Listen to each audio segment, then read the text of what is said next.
जय श्री राम। हर हर महादेव। सावन मास के दूसरा मंगलवार है और आज सावन मास कृष्ण पक्ष के चतुर्दशी तिथि को सावन मास की मंगला गौरी व्रत की संपूर्ण कथा आज इस वीडियो में आप सुनेंगे। सावन मास के मंगलवार दूसरा मंगला गौरी व्रत की संपूर्ण कथा।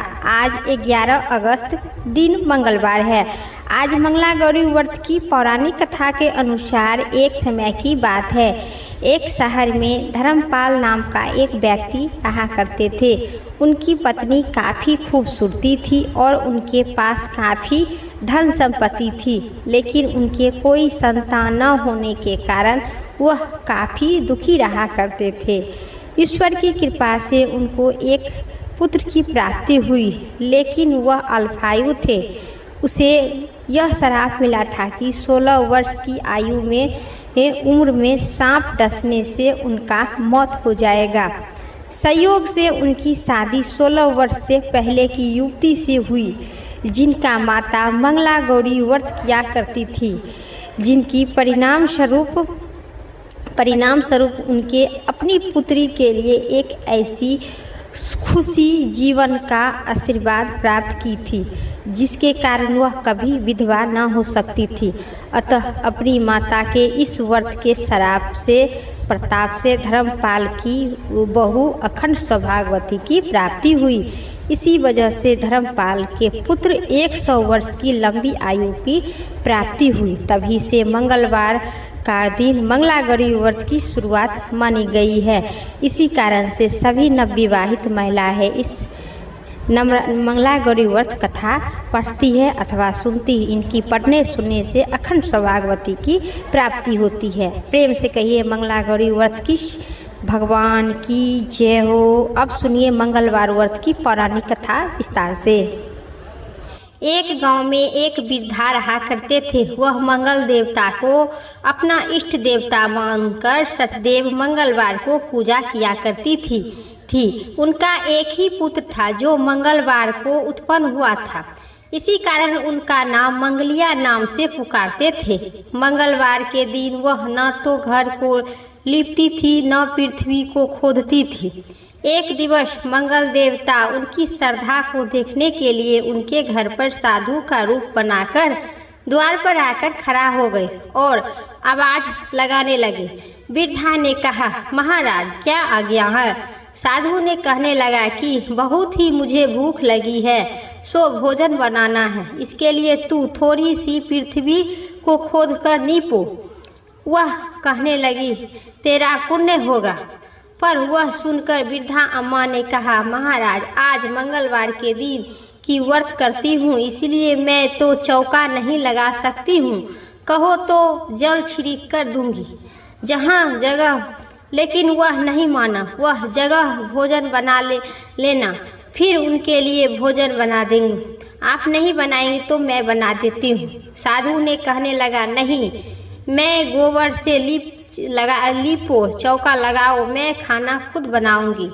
बुढ़िया अम्मा ने कहा, पृथ्वी धरती में नहीं, आज गोबर से नहीं नीप पाऊंगी, क्योंकि मंगलवार के दिन कोई और काम कीजिए, इसकी सिपाही मैं कर दूंगी, सब कुछ कर दूंगी। इसीलिए मैं आज नहीं मंगलवार के दिन पृथ्वी धरती खोदती हूँ, नहीं चौका लगाती हूँ, परंतु गोबर से लिपूंगी नहीं। तब साधु ने कहा, सोच समझकर उत्तर देना, जो कुछ भी मैं कहूँगा वह तुमको करना होगी। बुढ़िया ने कहने लगा, महाराज पृथ्वी लीपने के अलावा भी आज्ञा दीजिए, उनका पालन मैं अवश्य करूँगी। वृद्धा ने ऐसा 3 बार वचन दिया। तब साधु कहने लगा, तू अपने लड़के को बुलाकर आधा शरीर लेटा दो, मैं उसके पीठ पर अपनी खाने के लिए भोजन बनाऊंगी। वह वृद्धा थोड़े देर के लिए आश्चर्यचकित हो गई, लेकिन साधु की बात सुनकर वृद्धा ने चुपचाप हो गई। तब साधु ने कहा, बुलाओ लड़के को, सोच समझकर विचार किया था ना। वृद्धा मंगलिया मंगलिया कहकर पुकारने लगी। थोड़ी देर बाद लड़का आ गया। वृद्धा ने कहा, जा बेटा, तुमको बाबा जी बुलाते।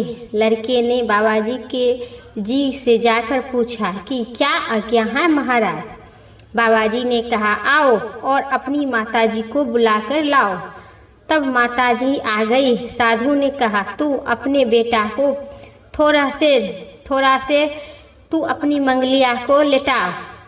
फिर वृद्धा ने थोड़ा सा मुश्किल में पड़ गई, फिर भी मंगलदेव इष्ट देवता को स्मरण करते हुए अपने लड़के को आधा शरीर लेटा दी और उनकी पीठ पर आग रख दी। वृद्धा ने अम्मा ने कहने लगा, महाराज अब जो कुछ करना है सो आप कीजिए, मैं अपने अंदर जाकर काम काज करती हूँ। साधु ने लड़के को पीठ पर रख आधा धर लटाकर उसी पर अंगारी जलाकर और भोजन बना लिया। जब भोजन बन चुका था तब साधु ने वृद्धा से कहा, अब आपने अपने लड़के को बुलाकर लाओ।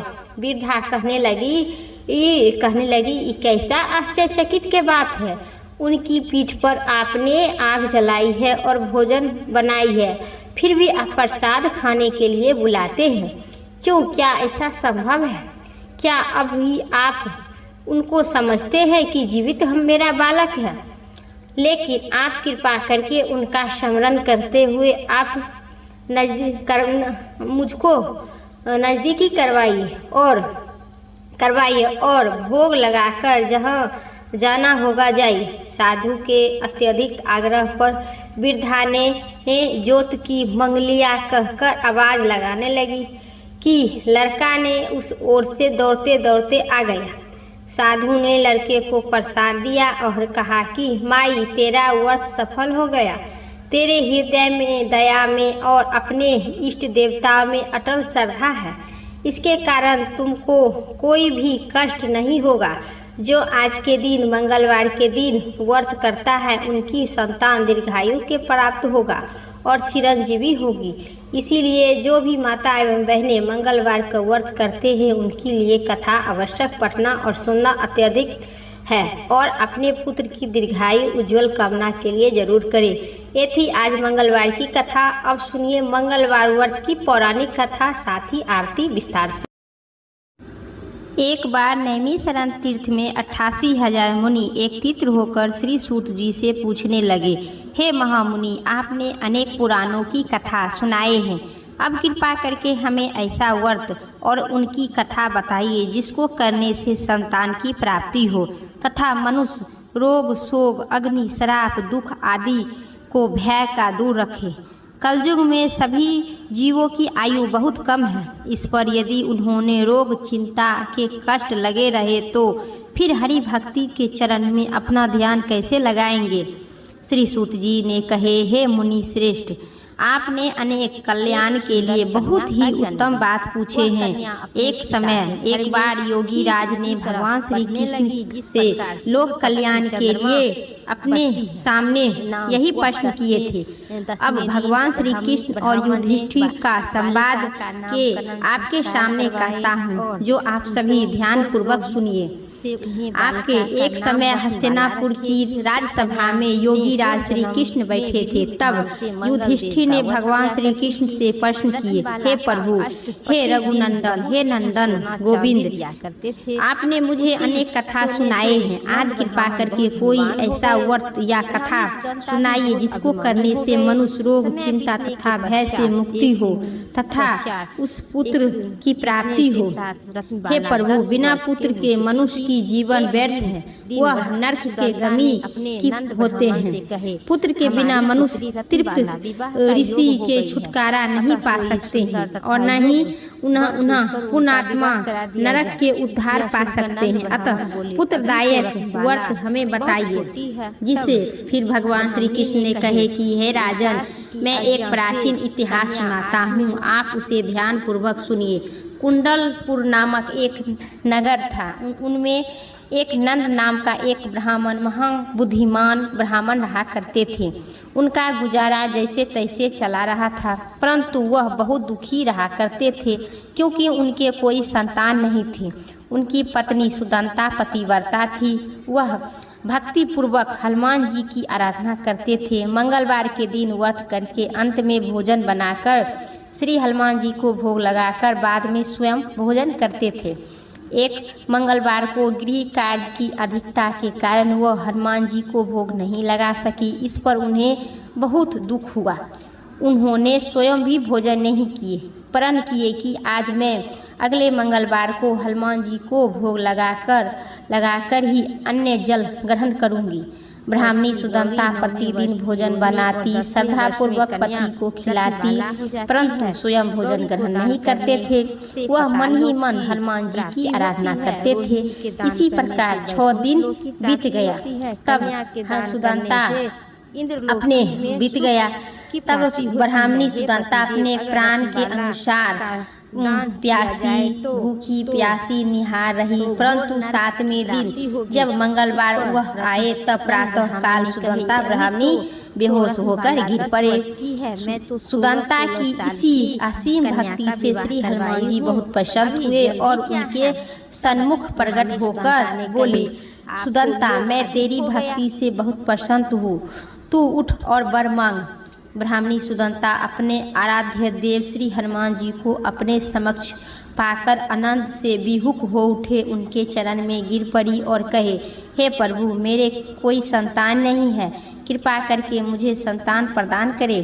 श्री हनुमान जी ने कहे, तेरी इच्छा पूर्ण होगी, तेरे यह एक कन्या उत्पन्न होगी, उनके अष्टगंध प्रतिदिन सोना चांदी देंगे। इसी प्रकार हनुमान जी वर देकर अंतर्ध्यान हो गए। ब्राह्मणी सुदंता बहुत हर्षित हुए और उसने यह समाचार अपने पति को जाकर कहे। ब्राह्मण देव कन्या का वरदान सुनकर कुछ दुखी हुए, परंतु सोना मिलने के बाद सुने तो बहुत प्रसन्न हुए। विचार किए कि ऐसी कन्या के साथ मेरी निर्धनता भी समाप्त हो जाएगी।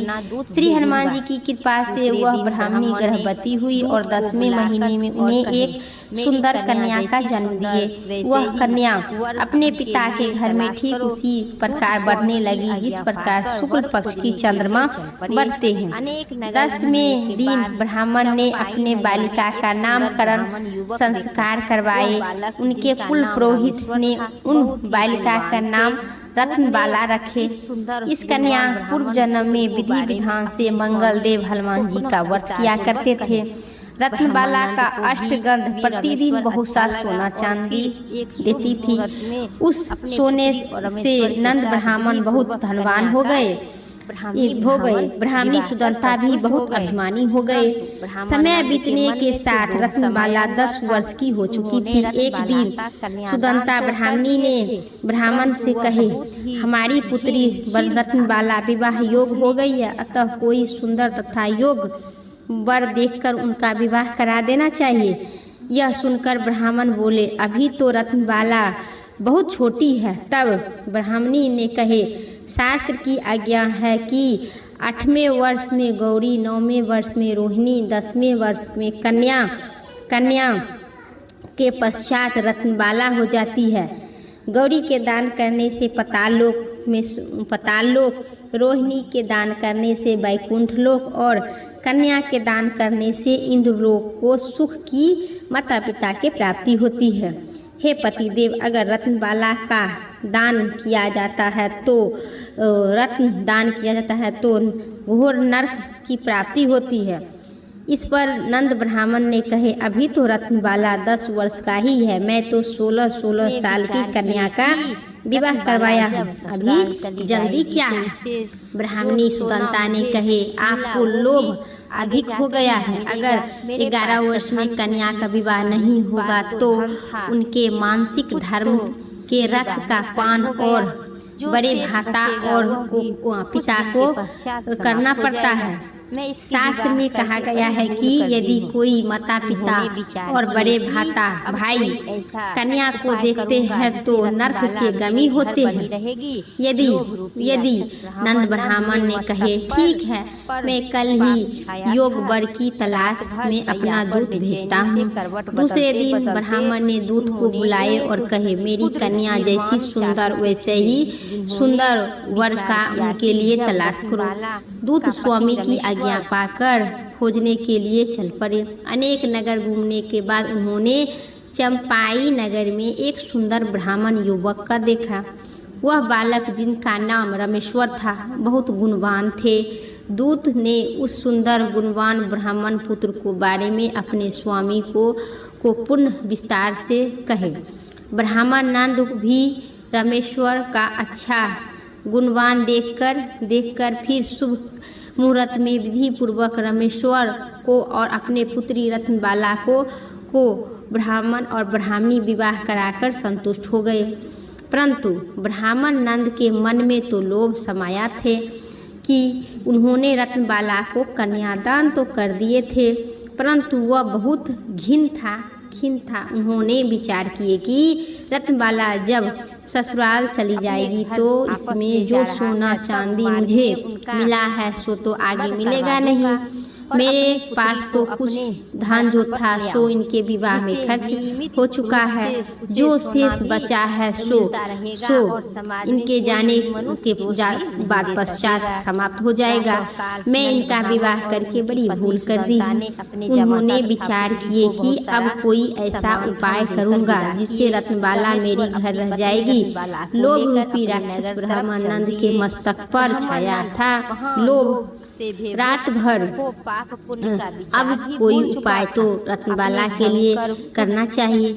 रात भर सैया पर बेचैनी से करवट बदलते बदलते उन्होंने एक कुद्र निर्माण किए चाकू के। उन्होंने विचार किए कि जब रत्नबाला की पति रामेश्वर उन्हें अपने घर वापस ले जाएंगे तो मार्ग में ही उनका वध करवा देंगे और अपनी पुत्री को अपने घर वापस ले आएंगे, जिससे नियमित रूप से उन्हें सोना भी मिलता रहेगा और समाज में कोई मनुष्य उन्हें दोष भी नहीं देंगे।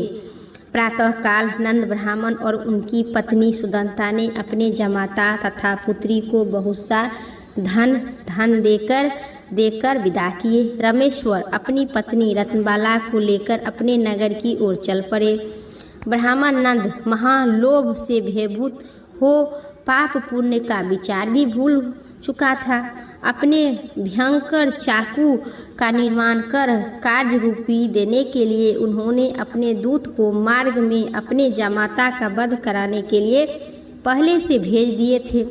दूत मार्ग में जाकर छिप कर बैठे गए थे और जैसे ही रामेश्वर उनके छिपे स्थान पर पहुंचा, ब्राह्मण के दूत ने स्वामी की आज्ञा का पालन करते हुए रामेश्वर को वध कर दिया। इसके पश्चात उन्होंने समाचार ब्राह्मण को भी तक पहुंचा दिया।